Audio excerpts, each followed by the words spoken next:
Hey everyone, welcome back to another episode of Boonton Wildlife. So recently, I got the opportunity to film one of the rarest animals in North America, and that is the red wolf. The red wolf is a critically endangered species of wolf that used to be found all across the southeastern United States. However, today, there's only about 20 left, living in a remote area of North Carolina. For today's video, we're going to be taking a look at the red wolf, some of their features and behaviors, and see what happened to them and what will happen to them in the future. So be sure to subscribe and hope you guys enjoy.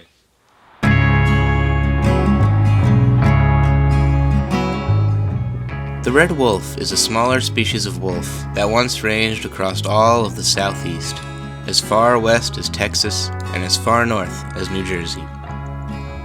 They roam the forests, swamps, hills, and marshes, where they would mostly prey upon small mammals like the squirrel and rabbit. Occasionally, they might gang up on a whitetail just like coyotes. They would also go after sick or weakened deer if the opportunity approached itself. The red wolf at first glance looks almost identical to the coyote. However, there are some key differences. For one, red wolves are larger than coyotes, but have shorter legs. Red wolves also have a thicker, shorter muzzle than the coyote and, as their name implies, have a reddish-brown coat. Being a predator, the red wolf was persecuted throughout history. Mankind has harbored a hatred for predators, especially wolves. The forest of the Northeast once teemed with timber wolves until they were all killed off. It's a miracle that any red wolves survive to this day.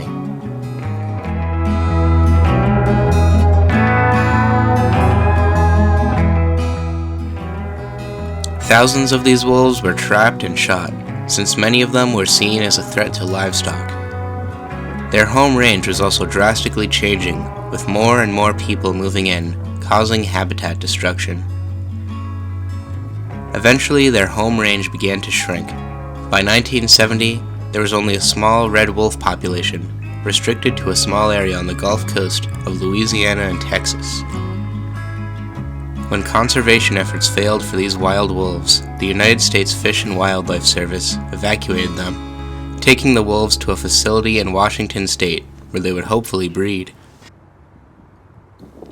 Today, there are only 20 known red wolves left in the wild, residing in eastern North Carolina.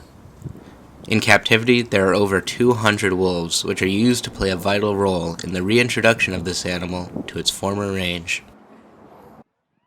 While the story of the red wolf may be tragic, the story of other American creatures is promising.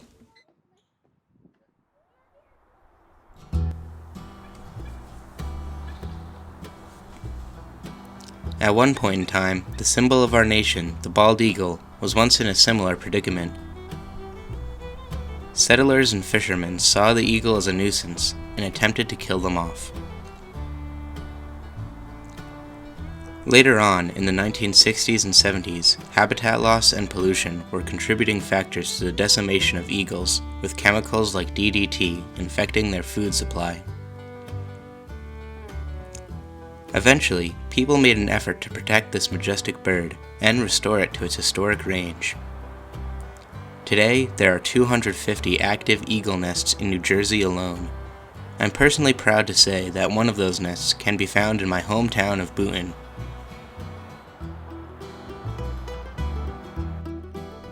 Hunting is actually a very important conservation tool that has helped many species. It is truly ironic that the one thing that almost destroyed the deer and duck are now saving them. Over the past few decades, preserving our wildlands has become more of a priority to many Americans, from hunters to photographers and fishermen to birdwatchers. Today, there are many people that are working hard to ensure the success of this species and its habitat. Creatures like the whitetail and bald eagle are living proof that nothing in nature is ever too far gone. The future of the red wolf is uncertain, but if things continue to go the way they are now, it looks bright. Perhaps a day will come again when the beautifully haunting howls of the red wolf will be heard echoing across the southeastern brushlands.